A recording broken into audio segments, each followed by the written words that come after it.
Centralia, Pennsylvania. Current population 10. One of the most prominent ghost towns in America. The reason? A massive coal fire burned below the surface. In 1962, a landfill was set ablaze to celebrate Memorial Day, and the fire was never properly extinguished. The landfill was directly on top of an old coal mine that was supposedly filled and properly capped. When the ashes from the fire weren't quite extinguished, they smoldered underground for an unknown period of time, before being exposed to the open air and setting coal dust ablaze. This dust led directly back to the mines, creating a massive labyrinth beneath the town. I was tasked by a geological research team to map out the remaining mines, untouched by fire, to give a better approximation to the extent of the fire. In summer 2013, I began my expedition to the town that no longer even has a zip code as of 2002. I don't think a garbage fire is to blame for the underground inferno or the evacuation of the town above. I arrived on the outskirts of Centralia at the end of a highway that literally continued straight into a dirt mount. The road simply ended. Due to the risk of collapsing shafts and the inherent risks that the fire, I brought one of our interns with me. I'll refer to him as Tim. Tim was a PhD candidate, has since earned it, at Penn State, and had been doing research about the effects of mine fires on the surrounding crust of the earth. He'd placed small, very accurate seismographs around the area of Centralia and studied the results over several years. Tim thought very far in advance. Halfway through his bachelor's degree, he began placing the seismographs so that he'd have solid data for his PhD thesis. Tim noticed that the fires would bake and crack the earth above occasionally, but nothing unusual occurred until early 2013, when one of his seismographs began recording data that was akin to something digging the earth directly underneath.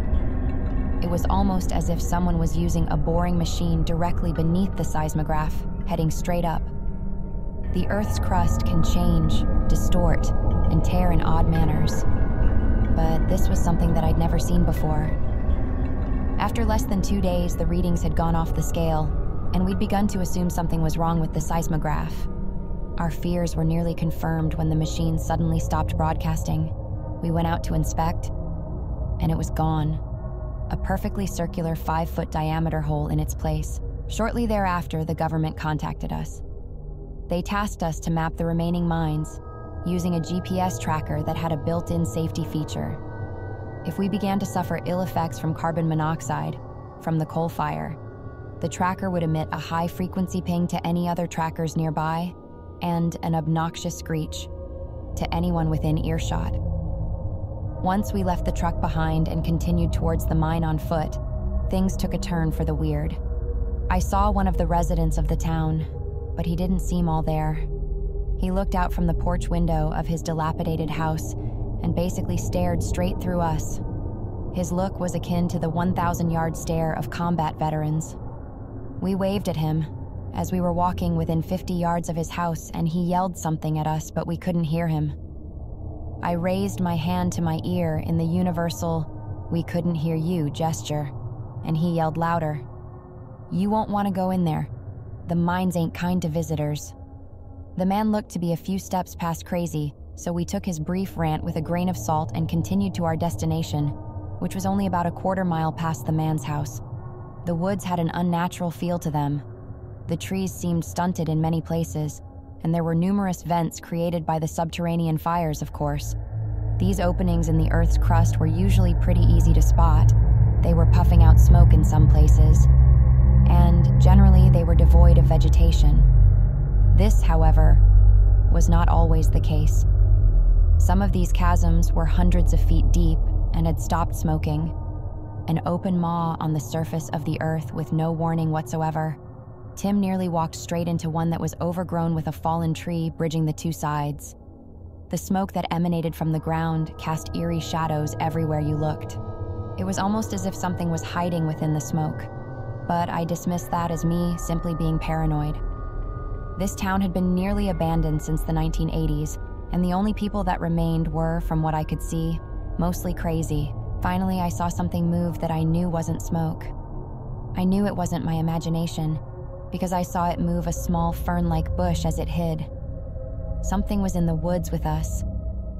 As I moved towards the rustled bush, I felt myself begin to fall. I had walked over a small drop-off that was directly above one of the fiery chasms that wasn't actively smoking. I lucked out and managed to grab the edge as I fell in. Tim was able to pull me out before either of us succumbed to the carbon monoxide gases emanating from the pit.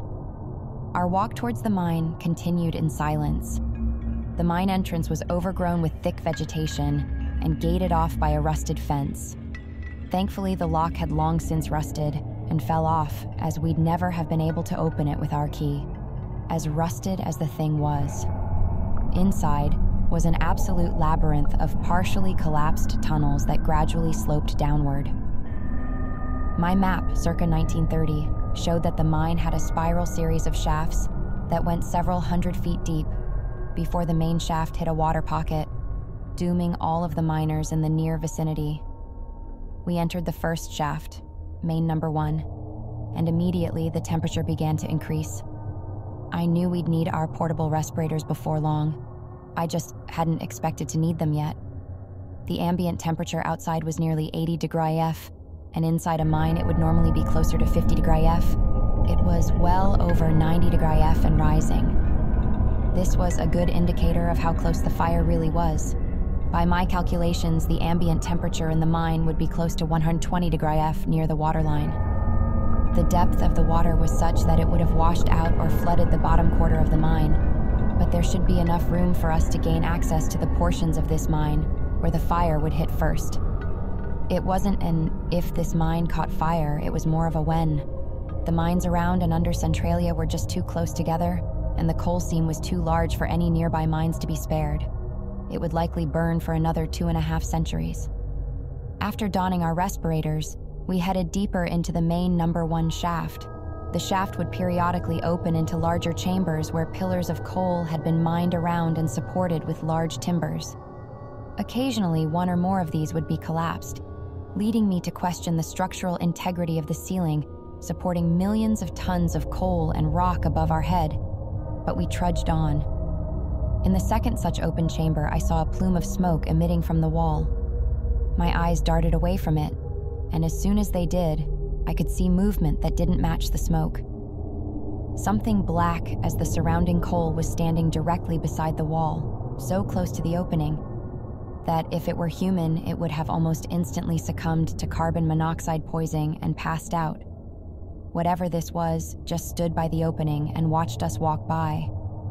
I didn't dare look at it directly for fear that I'd illuminate it with my headlamp. I couldn't take that risk.